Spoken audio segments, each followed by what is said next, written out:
پھر ایک مرتبہ دروازے کے قریب جاتے تھے پھر تالا ٹوٹ جاتا تھا. آخری دروازے کا تالا ٹوٹنے میں جب اللہ تعالی توڑ رہا تھا تو پھر آخری جلدی کیوں نہیں توڑا اس نے آخری تالے کو کچھ تاخیر سے اللہ نے کھولا تاکہ پھر اب یہ ایک اور سبق بنے کہ کیسے اب کیا کرو گے.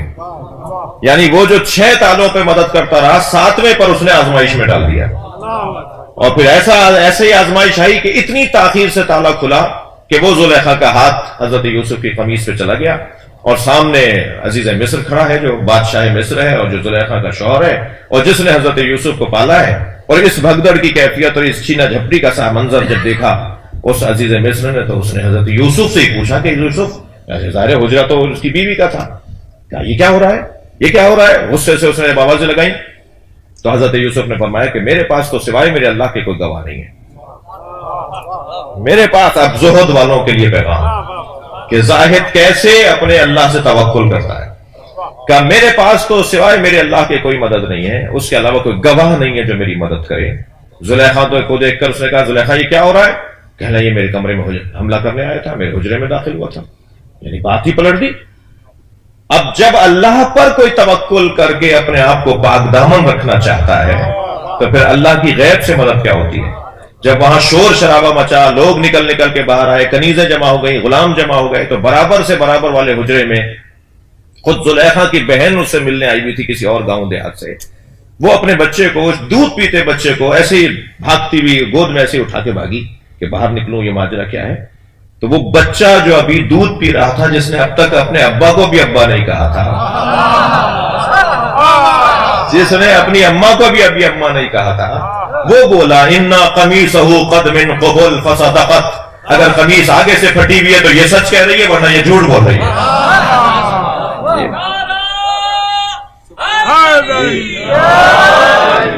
لیکن کیا کریں کہ عزیز مصر پر یہ تو روشن ہو گیا کہ میری زوجہ ہی قصوروار ہے, مگر دنیا کو کیا بتائیں, اپنے زوجہ کے عیب کیسے بتائیں؟ ہمیشہ زور بڑے لوگوں کا غریبوں پر ہی چلتا ہے. کیسے اپنی زوجہ کے لیے کہیں کہ میری زوجہ نے ایسا کیا تھا؟ حضرت یوسف کو اس جرم میں جانتے ہوئے کہ جرم مجرم نہیں ہے یوسف, تو آپ اور ہم ایک جملہ کہتے ہیں, سنتے ہیں کہ دین پر دنیا بھاری, دنیا کو بھاری کر دیا دین پر. دین کہہ رہا تھا کہ زوجہ قصوروار ہے, دنیا کہہ رہی تھی کہ یوسف قصوروار, تو دین پر دنیا کو بھاری کر دیا. اور دین پر جو دنیا کو بھاری کرتے ہیں پھر وہ نبیوں کے مجرم ہو جاتے ہیں. بھائی صلوات پڑھ لیں محمد و آل محمد.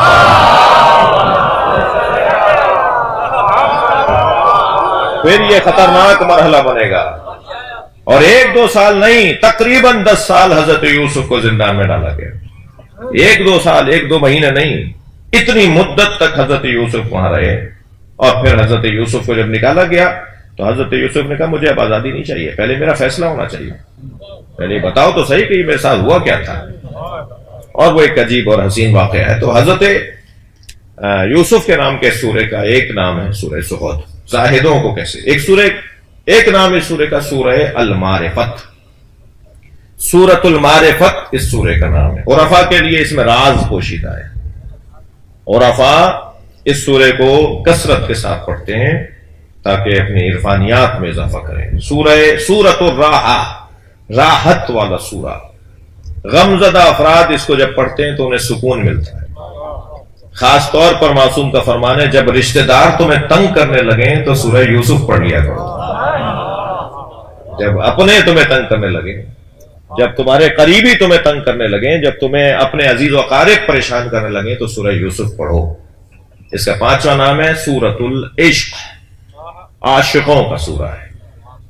ایک عشق مجازی کی داستان ہے اس میں, ایک عشق حقیقی کی داستان. اس میں عاشقوں کی داستان ہے, کیسے عشق مجازی کا شکار ہوتا ہے اور کیسے عشق حقیقی کا عاشق شکار ہوتا ہے. یہاں عاشقوں کا ذکر ہے. اس سورے کے اندر 3 موضوعات, محوری موضوعات ہیں. سب سے پہلا محوری موضوع اس کے اندر ولایت خدا, خدا بھی ہے یہ سورہ بتاتا ہے. صلوات پڑھنے والا محمد و آل محمد. ولایت خدا کا پیغام اس سورے میں. تعویل خواب ایک پوری حقیقت ہے، ایک واقعیت ہے. سوتے میں جو نظر آتا ہے اس کی کوئی حیثیت ہے. یہ جو رویا ہے، جو خواب ہے، اس کی پھر قسمیں بیان ہوں گی جب میں آگے آؤں گا، جب خواب کی بات آئے گی. خواب کی کتنی قسمیں ہیں، کون سا خواب سچا خواب ہے اور کون سا خواب جھوٹا خواب ہو سکتا ہے. خواب کی قسمیں. تو یہ تعویل خواب اور خواب میں پیغامات پائے جاتے ہیں، کیونکہ اس میں جو حضرت یوسف نے بیان فرمایا اس قالا، اللہ کہہ رہا ہے اس قالا یوسف لابیہ یا ابت انی رأیت 11 کوکبا والشمس والقمر رأیتهم لی ساجدین. بابا میں نے خواب دیکھا ہے کہ 11 ستارے 11 ستارے مجھے سجدہ کر رہے ہیں اور شمس و قمر بھی مجھے سجدہ کر رہے ہیں، میں یہ دیکھ رہا ہوں. اس خواب کی تعبیر کیا ہے، جس پہ حضرت یعقوب نے پھر فرمایا کہ بیٹا یہ خواب کسی کو بتانا نہیں. پھر وہ جب ہم اس مرحلے پر آئیں گے تو خواب کے کچھ احکامات ہیں، ہر ایک کو خواب بتایا نہیں جاتا اور اہل ہی کو ڈھونڈنا ہوتا ہے کہ خواب کی تعبیر وہ کیسے بتائے گا. جب ہم وہاں پہنچیں گے تو پھر یہ بات کریں گے. تو دوسرا اس سورہ کا جو محوری عنوان ہے وہ ہے تعبیر خواب. تیسرا عنوان اس کا درس عفت. اس میں عفت و پاک دامنی کے حوالے سے گفتگو ہے، اللہ نے پیغام نازل کیے ہیں. اور چوتھا عنوان اس کا ہے مہارت اور ذمہ داری، اہلیت قابلیت اور اس قابلیت کی ادائیگی. جی بہت سے لوگوں میں اہلیت ہوتی ہے مگر اس کو ادا کرنے کے وہ لائق نہیں ہوتے. جی یہ ڈاکٹر ہے مگر سست ہے، یہ عالم ہے مگر جواب دینے جانتا بہت کچھ ہے مگر جواب دیتے ہوئے اس کے چہرے پہ بل آ جاتا ہے. تو یہ دو علیحدہ باتیں ہیں. جی یہ بہت بڑا عالم ہے، اس کے سینے میں سمندر علم پوشیدہ ہے مگر مسئلے کا جواب دیتے وقت چڑھتا ہے. تو قابل ہونا اور ہے اور ذمہ دار ہونا اور ہے. اس سورے کے اندر حضرت یوسف سے متعلق یہ پیغام بھی ہے کہ قابلیت کو ذمہ داری کے ساتھ اگر لیا جائے تب یوسف علیہ السلام کا کردار بنتا ہے. بہت سارے لوگ ہوتے ہیں قابل ہوتے ہیں مگر ذمہ دار نہیں ہیں. میرا کیا واسطہ، میں ہی کیوں؟ بھائی تمہارے پاس اتنا علم ہے، تمہارے پاس اتنی معلومات ہے، تم یہ کر سکتے ہو، تم وہ کر سکتے ہو. تو اس سورے کے اندر قابلیت اور ذمہ داری کا پیغام یہ سورے کے محوری پیغامات. اور جو کلی پیغام ہے وہ تو اس کا تربیت بشر ہے، انسانوں کی تربیت کے لیے اللہ نے اس سورے کو نازل کیا ہے. اب آ جائیے، ہم آغاز کر رہے ہیں آیت کا. الف لام را تلک آیات الکتاب المبین. الف لام را. میں بہرحال بہت نا انصافی کروں اپنے ساتھ اپنے آپ سے، تو اب بھی مجھے کوئی 20 منٹ حروف مقطعات پہ بولنے دیجیے، ورنہ میں جب تیاری کر رہا تھا اور مختلف تفسیروں کو دیکھ رہا تھا تو اس پر اگر دیکھا جائے تو شاید 3-4 مجلسیں صرف حروف مقطعات ہونی چاہیے. یہ حروف مقطعات کیا ہیں؟ الف لام را کاف ہا یا عین صاد الف لام میم. یہ جو حروف مقطعات ہیں یہ قرآن مجید کے اندر پروردگار عالم نے 29 سوروں کا آغاز حروف مقطعات سے کیا ہے. جی 114 سوروں میں سے 29 سوروں کا آغاز اللہ نے حروف مقطعات سے کیا ہے. ولائی سماعتیں رکھنے والے مجلسی لوگ بیٹھے ہیں تو یہی ایک بات کر دیتا ہوں. 29 سوروں میں جو اللہ نے حروف مقطعات کو نازل کیا، ان میں سورہ بقرہ ہے، سورہ آل عمران ہے، سورہ عنکبوت ہے، سورہ روم ہے، سورہ لقمان ہے، سورہ سجدہ ہے، سورہ اعراف ہے، سورہ یونس ہے، سورہ ہود ہے، سورہ یوسف ہے، سورہ یاسین ہے، سورہ صاد ہے، سورہ غافر ہے، سورہ فصلت ہے، سورہ شورى ہے، سورہ زخرف ہے، سورہ دخان ہے، سورہ جاسیہ ہے، سورہ احقاف ہے، سورہ قاف ہے، سورہ القلم ہے. یہ 29 سورے ہیں کہ جن کا آغاز حروف مقطعات سے ہوا ہے. حروف مقطعات جو اللہ نے قرآن میں نازل کیے ہیں، ان کے مقررات کو اگر تکراری حروف کو کم کر دیا جائے، ہٹا دیا جائے، یعنی ایک ہی راہ لے لیں. حروف مقطعات میں مثال کے طور پہ 4 جگہ راہ آیا ہو، الف 4 جگہ آیا ہو، 5 دفعہ سواد آیا ہو، مثال دے رہا ہوں، تو ان 5 کو ایک کر دیں، یعنی تکرار کو ختم کر کے مقررات کو ختم کر دیں تو 14 حروف بنتے ہیں. صلوات ہدیہ کریں چاہتا معصومین.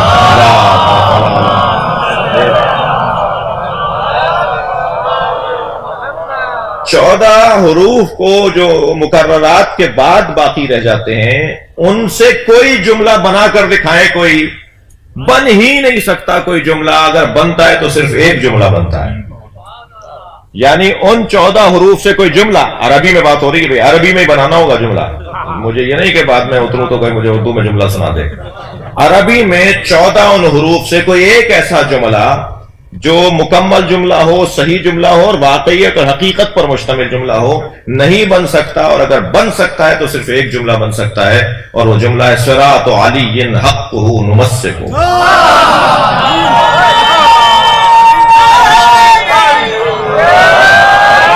صراط علی حقا نمسکہ, علی کا رستہ ہی حق ہے جسے ہم نے پکڑا ہوا. صلوات پڑھنے محمد و آل محمد.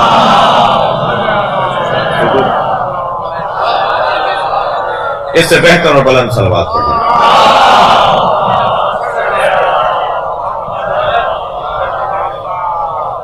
توجہ کر لیا آپ نے. حروف مقطعات کو مقطعات کیوں کہتے ہیں؟ اس کا وجہ تسمیہ کیا ہے؟ اس کو کوئی اور نام کیوں نہیں دیا؟ حروف تہجی نام دے دیتے, اسے کوئی اور نام دے دیتے, مگر حروف مقطعات کو حروف مقطعات کیوں کہا جاتا ہے؟ اس کے 2 روشن سبب بیان ہوئے ہیں. اچھا, میں پڑھ رہا ہوں, نتیجہ تو شاید بعض جگہ میرا نکلے, میں اپنا نتیجہ دے رہا ہوں, وہ علیحدہ بات ہے, لیکن مطلب کہیں سے پڑھا ہوا ہے. حروف مقطعات کو مقطعات کہتے ہیں. اس کا پہلا سبب تو یہ کہ اسے ہم الف لام میم کو علم نہیں پڑھ سکتے, الف لام را کو الر نہیں پڑھ سکتے. سورہ شروع کریں الر پڑھ کے, الف لام را کو الر بھی تو کر سکتے ہیں آپ, الر الر الر مثلا, کوئی آپ جوڑ کر ان حروف کو نہیں پڑھ سکتے, انہیں قطع کر کے پڑھنا ہوگا. مقطعات یعنی ان کو قطع کر کے توڑ کے پڑھنا ہے, اس لیے اسے مقطع کہتے ہیں, قطع شدہ. الف لام را الر نہیں کہہ رہے, الف لام میم علم نہیں پڑھ رہے. الف لام لکھے جائیں گے الر, لکھا جائے گا علم. آپ جا کے دیکھ لیجئے اس سورہ کے آغاز میں الف لام میم جہاں لکھا ہوا ہے, الف لام میم جڑا ہوا لکھا ہوا ہے, توڑ کے نہیں لکھا ہوا. لیکن پڑھیں گے آپ الف لام میم ذالک الکتاب لا ریب مثلا, یا اس سورہ کے آغاز میں الف لام را, کیونکہ اس سورہ کے آغاز میں حروف مقطعات سے 3 حرفوں سے سورہ شروع ہو رہا ہے, تو ایک تو توڑ کر اسے پڑھا جاتا ہے, اس لیے اسے حروف مقطعات کہا جاتا ہے. دوسرا, فہم بشر منقطع ہے اس کے سمجھنے میں. ہم نہیں سمجھ پا رہے کہ یہ کیا مطلب ہے. اگر میری بات پر تصدیق چاہیے ہو تو ابھی مجلس کے بعد قرآن کھولیے گا, اور جتنے بھی مترجمین ہیں قرآن کے جا کر دیکھ لیجئے گا, انہوں نے الف لام میم کے نیچے الف لام میم ہی لکھا ہوا ہے. انہوں نے الف لام را کے نیچے الف لام را ہی لکھا ہوا ہے. انہوں نے الف لام را کا ترجمہ بھی نہیں کیا, کاف ہا یا عین صاد کا ترجمہ بھی نہیں کیا. جو اوپر لکھا ہوا ہے وہی نیچے ترجمے میں بھی لکھا ہوا ہے, اس لیے کہ وہ سمجھ ہی نہیں رہے, وہ جان ہی نہیں رہے کہ الف لام میم کیا ہے. تو ذہن بشر اور فہم بشر کو اس سے منقطع کر دیا گیا, اس وجہ سے اسے حروف مقطعہ کہا جاتا ہے. اور مقطعہ کی جمع ہے, اسے حروف مقطعات کہا جاتا ہے. یہ حروف مقطعات کو 29 سوروں کے آغاز میں اللہ نے کیوں رکھا؟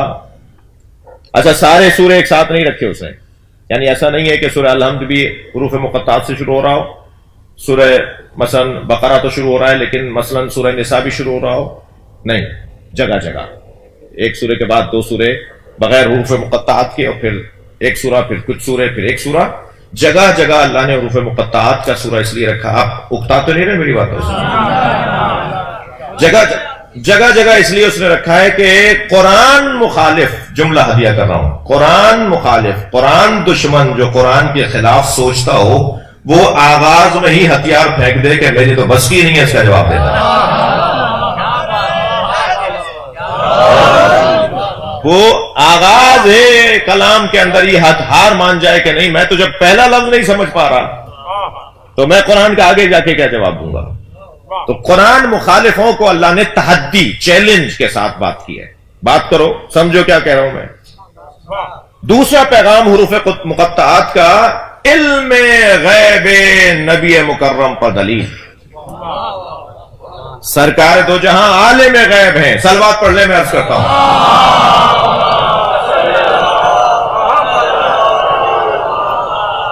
مجھے اندازہ ہے یہ ریکارڈ ہو رہا ہے اور یہ جا بھی رہا ہے، پوری دنیا سن رہی ہے اور مسلسل میں پیغام بھی آنا شروع ہو گئے ہیں اور اچھے پیغام آنا شروع ہو گئے ہیں اور کوئی وہ بھی ہمیں سن رہے ہیں جو اکثر ہمیں ڈھونڈ رہے ہوتے ہیں. تو ہم چاہتے بھی ہیں کہ وہ ہمیں ڈھونڈیں. اور میں ایک جملہ کئی جگہ کہہ چکا ہوں، یہاں تکرار کر رہا ہوں کہ جو ہمیں ڈھونڈ رہے ہوتے ہیں نا، صبح کھانے وال ہوتا ہے، رات حیدرآباد ہوتا ہے. تو میں ان کو بتانا چاہ رہا ہوں میں تو آسمانوں میں جانا چاہتا ہوں، تو میں زمین میں گاڑ کے جاؤں گا.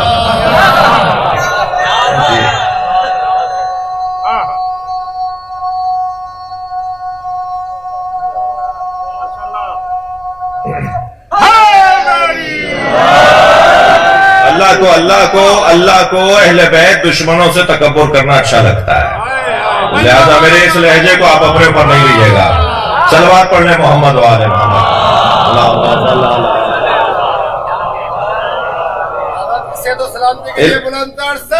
آپ سب کی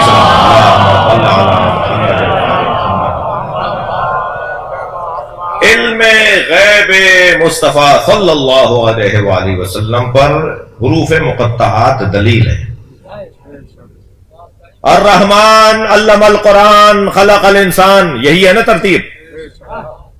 وہ رحمان جس نے قرآن کا علم دیا اور پھر انسان کو خلق کیا. انسان پہلے خلق ہوتا پھر تعلیم دی جاتی. یہ خلق سے پہلے تعلیم کس کو دے گی؟ یہ ابھی خلق ہی نہیں ہوا، ابھی دنیا میں نہیں آیا، ابھی مخلوق نہیں بنا، تو نے کسی کو علم بھی دے دیا. وہ کون ہے کہ جسے خلق ہونے سے پہلے علم دیا گیا ہے؟ ابھی وہ حضرت آمنہ کی گود میں نہیں آئے ہیں مگر اللہ کے پڑھے ہوئے شاگرد ہیں. وہ جو اللہ سے پڑھنے والا وجود ہے وہ غیب سے ہی تو علم لے کر آ رہا ہے. جس کے علم کو علم لدنی کہا جاتا ہے، جس کے علم کو علم وحبی کہا جاتا ہے، جس کے علم کو علم غیبی کہا جاتا ہے، وہ وہاں سے پڑھ. نحن تلامذ اللہ، ہم اللہ کے شاگرد ہیں. اچھا کسی کو مصطفیٰ سرکار سمجھ میں آ جائیں گے تو علی خود سمجھ میں آ جائے گا، مگر یہ پورا گھرانہ یہ کہتا ہوا نظر آتا ہے کہ ہم اللہ کے شاگرد ہیں. اللہ نے ہمیں پڑھا کر بھیجا ہے. ایک جگہ سرکار فرماتے ہیں علمنی ربی ثم ارسلنی، اللہ نے پہلے مجھے پڑھایا ہے پھر بھیجا ہے. اور ایک جگہ اور ارشاد فرمایا علمنی ربی ثم خلقنی، اللہ نے پہلے مجھے پڑھایا ہے پھر خلق کیا ہے. تو یہ خلق ہونے سے پہلے، مخلوق ہونے سے پہلے اللہ کے شاگرد ہیں. اس کو کہتے ہیں، اس کیفیت کو کہتے ہیں علم لدنی، علم غیبی، علم وحبی. کچھ گفتگو آپ کی میری کہیں رازدارانہ رہی ہو، کچھ یا آپ کی میری ذاتی گفتگو ہو اور کہیں مجمع میں مجھے یاد آ جائے کہ میں آپ کو وہ یاد دلا دوں، اور وہ مجمع میں سنانے کی بات نہ ہو، تو میں آپ سے اشارے میں بات کروں گا جو آپ ہی سمجھیں گے. اور یہ اشارہ خود دلیل ہوگا کہ اس اشارے سے پہلے کوئی رازدارانہ مرحلہ تھا، کوئی غیبی کیفیت تھی کہ جہاں یہ باتیں ہوئی تھی جو آج صرف اشارے میں بات ہو رہی ہے. الف لام را امت کو سمجھانے کے لیے نازل ہی نہیں ہوا. یہ تو نبی سے اللہ بات کر رہا ہے، اور یہ نبی سے راز میں بات کرنا بتایا جا رہا ہے کہ یہ رازدار ہیں، یہ غیب سے جڑے ہوئے ہیں. امت کو نہیں سمجھ میں آئے گی یہ بات کہ الف لام را کیا ہے اور کاف یا عین صاد کیا ہے اور الف لام میم کیا ہے. امت کو نبی کے علم غیب پر خود حروف مقطعات دلیل ہے. جبریل سرکار کو قرآن سنانے آئے تھے، پڑھانے نہیں آئے تھے. اگر پڑھانے آئے تھے تو جبریل خود بتائیں الف لام میم کیا ہے. جبریل خود بتائیں، علیہ السلام خود بتائیں کہ کاف یا عین صاد کیا ہے. جبریل پڑھانے نہیں آئے، جبریل سنانے آئے تھے. جبریل کو دیا گیا جا کے پہنچا دو، وہ بھی پروٹوکول اور آداب اور تہذیب کا حصہ تھا. ورنہ جو وہاں بغیر جبریل کے جا سکتا ہے وہ وہاں سے قرآن بغیر جبریل کے لے بھی سکتا ہے. پروٹوکول، آداب، تہذیب، ادب، احترام، تقاضے. جی جناب ابرار حسن صاحب مجھے اگر نہیں بلاتے تو کیا میں نہیں آتا؟ میں آ جاتا. پہلے سے طے ہوا ہے کہ مثلاً مجھے، لیکن ایک طریقہ کہ آواز دی جا رہی ہے، بلایا جا رہا ہے، کہا جا رہا ہے کہ اب میں انہیں بلاتا ہوں، تو یہ ایک طریقہ ہے، ادب ہے. معراج پہ سرکار 100 سے زیادہ دفعہ گئے، مگر قرآن میں ایک معراج کا ذکر ہے، اس لیے کہ وہ آفیشل سفر تھا، وہ سرکاری سفر تھا. جو سرکاری سفر ہوا ہے وہ پروٹوکول کے ساتھ ہوا ہے، وہ ادب احترام کے ساتھ ہوا ہے، ورنہ یہ جب چاہتے تھے چلے جاتے تھے. علامہ ذیشان اظہر جوادی تو 2 مصروں میں یوں بیان کرتے ہیں کہ ایک شب کا ذکر کیا ہے جانے والے عرش پر، ایک شب کا ذکر کیا ہے جانے والے عرش پر، تیری ساری زندگی معراج ہی معراج ہے. جب چاہتے تھے چلے جاتے تھے. تو نبی کے علم غیب اور عالم غیب سے نبی کا تعلق یہ حروف مقطعات کے ذریعے سے زیادہ روشن ہو جاتا ہے. الف لام را، پہلا حرف سورہ مبارکہ یوسف کا. میرے پاس 5-8 منٹ ہیں، کوشش یہی ہے کہ 10 بجے بات مکمل ہو جائے. الف لام را، پہلی آیت. اچھا، ایک اور لطیف بات مجھے احساس ہو رہی ہے کہ یہ جو الف لام را، یہ وہ عاشق اور معشوق کی گفتگو بھی ہے. اب یہ طے کرنا مشکل ہے کہ عاشق اللہ ہے یا عاشق نبی ہے. جی یہ مشکل ہے، بلکہ میں اور اپنے لفظ کو بہتر کہوں، پورا قرآن عاشق اور معشوق کی گفتگو ہے. اب یہ میری مشکل ہے، یعنی آپ کی، میری مشکل، ہماری مشکل ہے کہ لفظ عشق کو کچھ ناکام عاشقوں نے اتنا بدنام کر دیا کہ ہم ممبر پہ ہی لفظ عشق نہیں بولتے. جیسے کچھ لفظ سیاست کو ناکام سیاستدانوں نے اتنا استعمال کیا کہ ہم سیاست، اگر مجلس میں لفظ سیاست بھی بولتے تو کہتے ہیں مولوی سیاسی ہے، جبکہ سیاست سے بڑی تو عبادت کوئی نہیں ہے. جو مخلوق الہی کے امور کی تدبیر کرے اسے سیاستدان کہا جائے. یہی تعریف ہے نا سیاست کی. سیاست کی تعریف یہ ہے کہ امور مخلوق کے امور کی تدبیر کرنے والے کو سیاستدان کہا جاتا ہے. صلوات پڑھنے میں محمد والے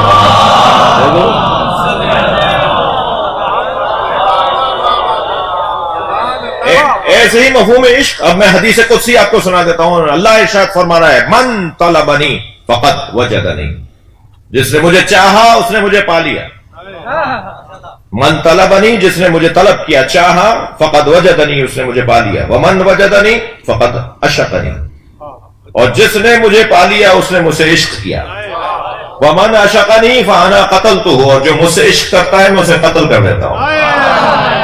ومن انا قتلتہ فعلی دیتہ، اور جسے میں قتل کروں گا اس کی دیت بھی مجھ پہ واجب ہوگی.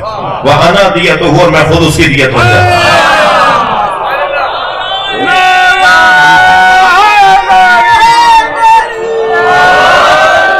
پھر اس کا ہاتھ، اس کا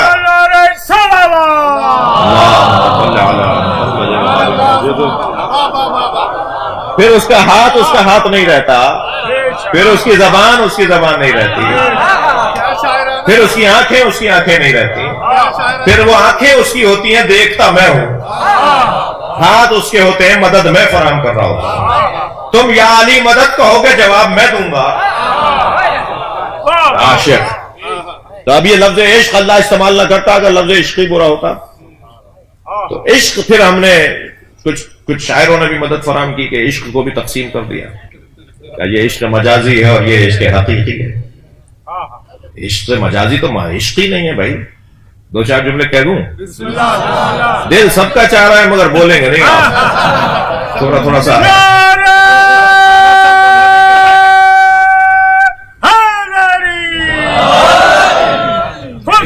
محمد علیہ السلام بابا سے بلند نعرہ سلام.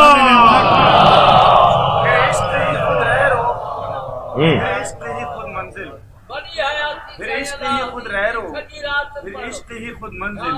اس کام میں مشکل ہے بس پہلا قدم رکھنا. واہ، عشق مجازی میں معشوق کو پا لینا کمال ہے، عشق حقیقی میں معشوق کو پا لینا آغاز ہے۔ ابھی تو بات شروع ہوگی، اور عشق مجازی ہے ہی نہیں، وہ عشق نہیں ہے، وہ دھوکہ ہے، فریب ہے، سراب ہے، لیکن عشق حقیقی واقعی عشق حقیقی ہے۔ اس کائنات میں توجہ، اس کائنات میں اللہ کو مصطفیٰ سے عشق ہوا تو کائنات بنا دی، حسین کو اللہ سے عشق ہوا تو کائنات لوٹا دی۔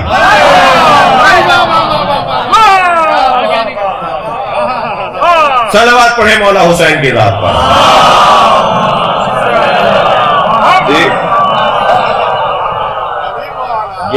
یہ سارا معاملہ عشق ہے۔ اور پھر علامہ اقبال کے اوپر اگر چلے جائیں کہ علامہ اقبال نے عشق کو کیسے دیکھا، کہتے ہیں کہ توجہ، عشق پر اعمال کی بنیاد رکھ، عقل کو تنقید سے فرصت نہیں۔ علامہ اقبال کہہ رہے ہیں عشق پر اعمال کی بنیاد رکھ، عقل کا کام تو ان من نکالنا ہے۔ صلوات پڑھنے ذرا محمد بے خطر کود پڑا آتش نمرود میں عشق۔ علامہ اقبال بے خطر کود، یہ حضرت ابراہیم نہیں کود رہے تھے، عشق کود رہا تھا۔ بے خطر کود پڑا آتش نمرود میں عشق، عقل ابھی محو تماشائے لبے بام رہی۔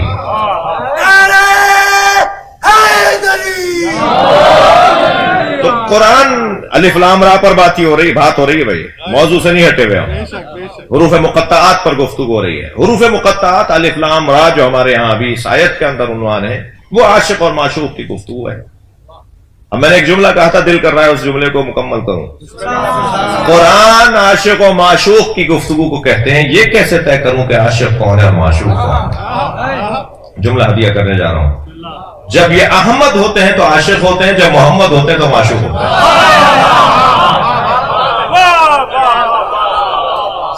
سرکار کبھی یہاں سے عشق کا انداز ہے، کبھی وہاں سے عشق کا انداز۔ انک لعلی خلق عظیم ہے، یہ خلق عظیم ہے، خلق ہے، خلق لام پہ پیش ہے۔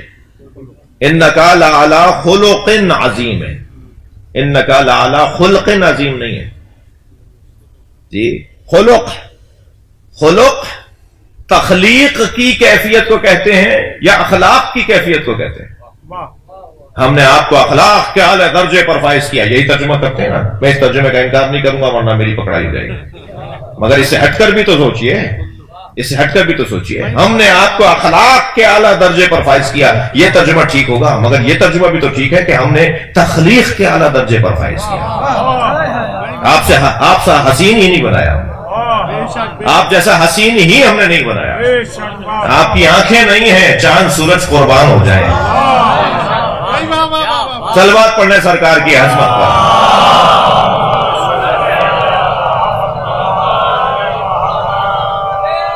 تو یہ حروف مقطعات نبی کی عظمت پر بھی ایک دلیل، عظمت مصطفیٰ کا ایک بیان ہے۔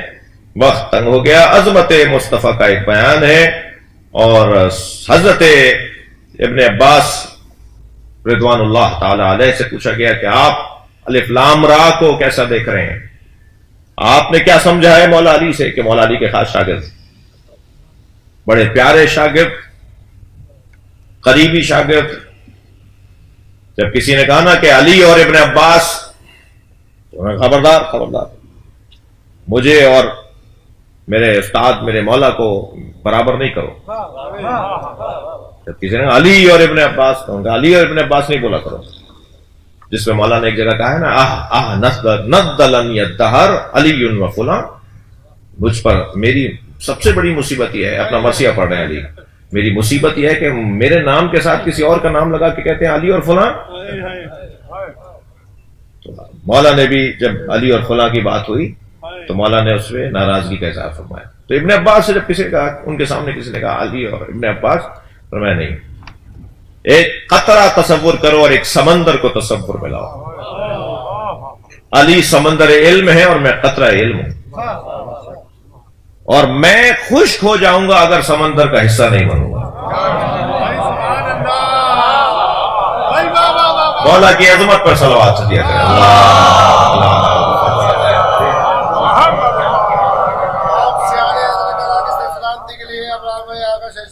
سلامتی کے لیے، مشیر فاطمہ سے سلامتی کے لیے بلند تر صلوات. اللہم صلی علی. تو فرمایا کہ یہ جو آیت ہے الف لام را، اس کا پیغام ہے الم یعلم بان اللہ یرا. الف سے مراد اللہ، لام سے مراد لی، اور را سے مراد ربی. اللہ لی ربی، اللہ میرا رب ہے. ہر شخص اس سے پیغام یہ لے کہ اللہ میرا رب ہے. ابن عباس فرماتے ہیں سورہ علق کی 14ویں آیت کو پڑھ کر الم یعلم بان اللہ یرا، وہ جو آیت میں نے شاید پہلی مجلس میں عرض کیا کہ ہمیں اپنے گھروں میں تغرا بنا کے ایک فریم کروا کے لگانا چاہیے، وہ سورہ تکویر کی آیت ہے جس میں ارشاد ہو رہا ہے فَأَيْنَ تَذْهَبُونَ، تم کہاں جا رہے ہو. اللہ پوچھ رہا ہے کہاں جا رہے ہو. آتے جاتے قرآن کی آیت پوچھ رہی کہاں جا رہے ہو، جواب ہے تو جاؤ، ورنہ کہاں جا رہے ہو، کیوں جا رہے ہو، کہاں جا رہے ہو. ہمارے ہر قدم پہ اللہ ہم سے پوچھ رہا ہے کہاں جا رہے ہو. ایسے ہی یہ آیت بھی تغرا کروا کے لگانے کی ضرورت ہے جو ہمیں کنٹرول کرتی ہے. اور وہ آیت ہے علم یعلم بان اللہ یرا، کیا تم نہیں جانتے کہ اللہ تمہیں دیکھ رہا ہے. کیسی بولتی بھی آیت ہے، کیسا روشن پیغام ہے. آتے جاتے ہمارے اوپر اللہ کی طرف سے پیغام. توجہ، ابن عباس نے الف لام را کی یہ تفسیر فرمائی. بات تو یہاں مکمل ہو جانی چاہیے مگر اور وقت بھی ہو گیا. تلک آیات الکتاب المبین، جو الف لام را کے بعد والی آیت کا حصہ ہے، یعنی آیت کا حصہ تلک آیات الکتاب المبین، اس میں مجھے تقریباً 15 منٹ لگ جائیں گے، لہذا اجازت دیں کہ کل گفتگو آگے بڑھے. یا اللہ مہربانی مہربانی، موضوع صبح رات ہی دو انشاءاللہ. محمد وآل محمد صلوات.